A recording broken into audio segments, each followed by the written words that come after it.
Topik 2. Demonstrasi kontekstual, pembelajaran berdiferensiasi.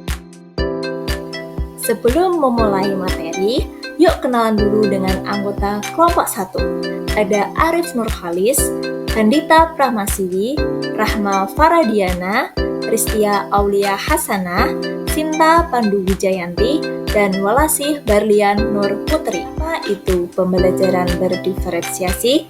Pembelajaran berdiferensiasi merupakan pembelajaran yang menggunakan pendekatan yang disesuaikan dengan kebutuhan, minat, dan tingkat kemampuan pada individu peserta didik. Tujuan utamanya yaitu memungkinkan setiap peserta didik untuk belajar secara efektif, mengingat bahwa setiap peserta didik memiliki kebutuhan, minat, dan profil belajar yang berbeda-beda. 4 aspek pembelajaran berdiferensiasi. Yang pertama, diferensiasi konten. Apa yang dipelajari oleh siswa dan dari mana mereka memulai. Yang kedua, diferensiasi proses. Cara guru membantu siswa belajar melalui instruksi, pengajaran, dan asesmen. Yang ketiga, diferensiasi produk. Merupakan cara siswa mendemonstrasikan pembelajaran mereka melalui asesmen dan penilaian atau evaluasi. Yang keempat, diferensiasi lingkungan belajar, di mana kondisi untuk belajar, misalnya ruang kelas yang tenang atau sibuk bekerja sendiri atau berkelompok. Diferensiasi produk. Diferensiasi produk dapat dilakukan dengan membedakan produk atau hasil pembelajaran yang perlu dilakukan siswa untuk mengukur tingkat penguasaan mereka terhadap materi serta memperoleh nilai. Misalnya, siswa diminta untuk menunjukkan pemahaman mereka dengan mengerjakan ujian tertentu atau melakukan presentasi di depan kelas. Diferensiasi produk. Jenis produk yang dihasilkan dapat berupa karangan tulisan, video, rekaman, diagram, dan produk lainnya. Diferensiasi produk dapat memberikan tantangan dan keragaman dalam pembelajaran.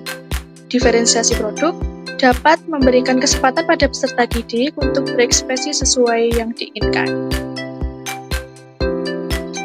Hal-hal yang harus ditentukan oleh guru pada diferensiasi produk yaitu: yang pertama, kualitas pekerjaan apa yang diinginkan.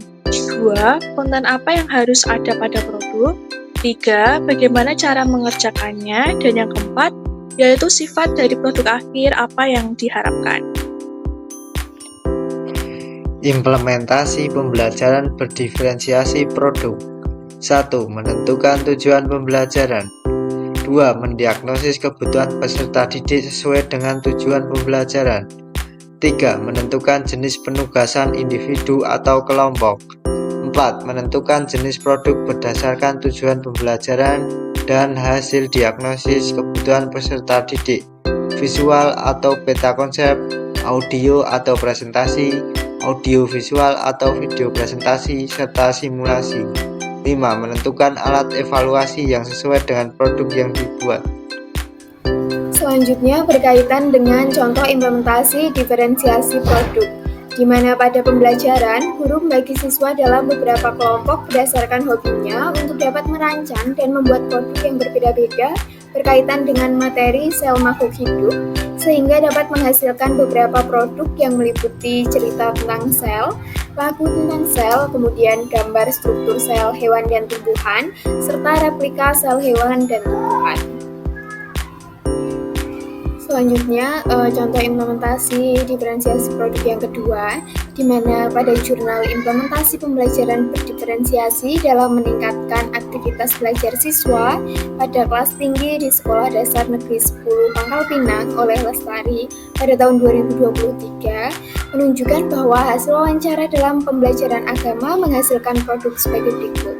Yang pertama adalah presentasi PowerPoint, peta pikiran, penggunaan Canva, dan yang terakhir adalah penyusunan artikel.